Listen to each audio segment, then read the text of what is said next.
But Okay. something that's not floating, well, maybe it is floating. Here's a horrible segue. It is a game that you've been playing about floating in Yes. places. I recently got an opportunity to play through Loddlenaut, developed by Moon Lagoon, and published by Mm-hmm. Secret Mode. And it is a sort of cozy underwater custodial game, if that makes sense. Mm-hmm. Think Luigi's Mansion. If you were going to vacuum up, you were actually vacuuming up Instead dirt. of ghosts, you're vacuuming up dirt. Yes. So it's a very, sort of low key, pastel kind of Sure. like casual game. You're going around, and basically you're in charge of cleaning Mm. this certain ocean environment on this planet, and coming up with different ways to go about doing that. Collecting resources, developing gear, and stuff like that, and also discovering and feeding these cute little Oh, alien look at them. creatures. Look They're at them. called, yeah, they're the loddles of the Loddlenaut. And Like yeah, axolotls. Oh, I get it yeah. now. Okay. So there's multiple sort of biome. I mean, Got it's it. one sort of underwater biome, but there's multiple sort of areas that you can go to clean things. Um, there's not like sort of a lot of development maybe in terms of your gear and the different ways in which you clean. So there's basically like 3 or 4 different categories. There's plastic, glass, there's vegetation, like organic Mhm. material, and then also electronics. And you have those sort of items that you get while you're cleaning. Obviously, you get organic materials off of different plants and fauna down there. Um, Hmm. and it's it is very simple. Like, like basically the different ways of cleaning that you're seeing in the trailer are all the ways that you'll be doing it. So basically, the same ways that you're cleaning minute sort of like 30 in the game is how you're also going to be cleaning at the end of the game. Okay. So there's not much development in your gear. The crafting stuff is kind of mostly for like snacks and different toys and stuff for the different loddles to play with.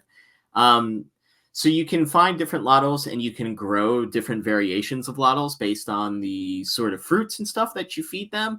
But there's not really much to do with that once you actually like sort of catch these loddles. They can follow you around, but if they get dirty, they can make things that you've previously cleaned dirty. Hmm. So you kind of don't want them following you around while you're cleaning.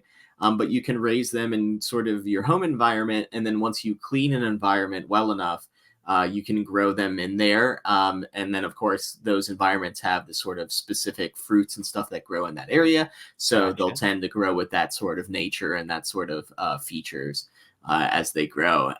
So yeah, I think if it's more of, if you want something that like has a very like sort of defined beginning and end, like something that you're not going to be playing for a month and a half to finish, like Loddlenaut's sort of perfect. Like you can definitely Hmm. finish it in a weekend.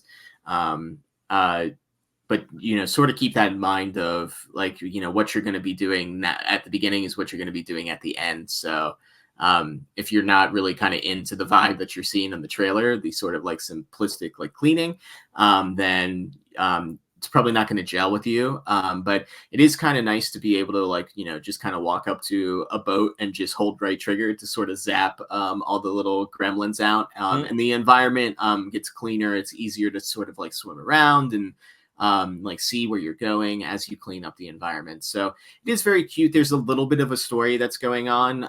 You can kind of completely miss it if you're not paying attention to the things that it's like sort of saying to you as you're going about. But yeah, it's kind of a cute little Excellent. like indie game. And I think it's this team's first project. So Okay. yeah, definitely. And obviously a very cute sort of like low saturation, or not low saturation, I'm sorry, like low poly like pastel look, Hmm. and runs great on Steam Deck, I might also add. Oh, So nice. perfect. Nice. Yeah, I mean, I think I've talked about before, like there definitely feels like games that are coming out that maybe aren't targeting Steam Deck, but are like the perfect kind of like, oh, I've got like 20 minutes to burn, so maybe I'll go clean something real quick on the Steam Deck. Just solid. So Yeah, would recommend, but keep in mind that it's a short experience, and there's not really much to, develop. If you're Sure. sort of that, like, there is a slight survival aspect. You have to monitor your uh, oxygen levels, but like after a while, like they kind of give you enough tools where managing oxygen really isn't a concern as long as you're like not letting yourself get to like 5 before you're looking for more to add to the gauge. But um, yeah, so you're not really developing anything to survive or to, Sure. make things like, do different ways of cleaning or make ways, way easier, less difficult and stuff like that. But Gotcha. yeah, very fun, casual, nice to look at game.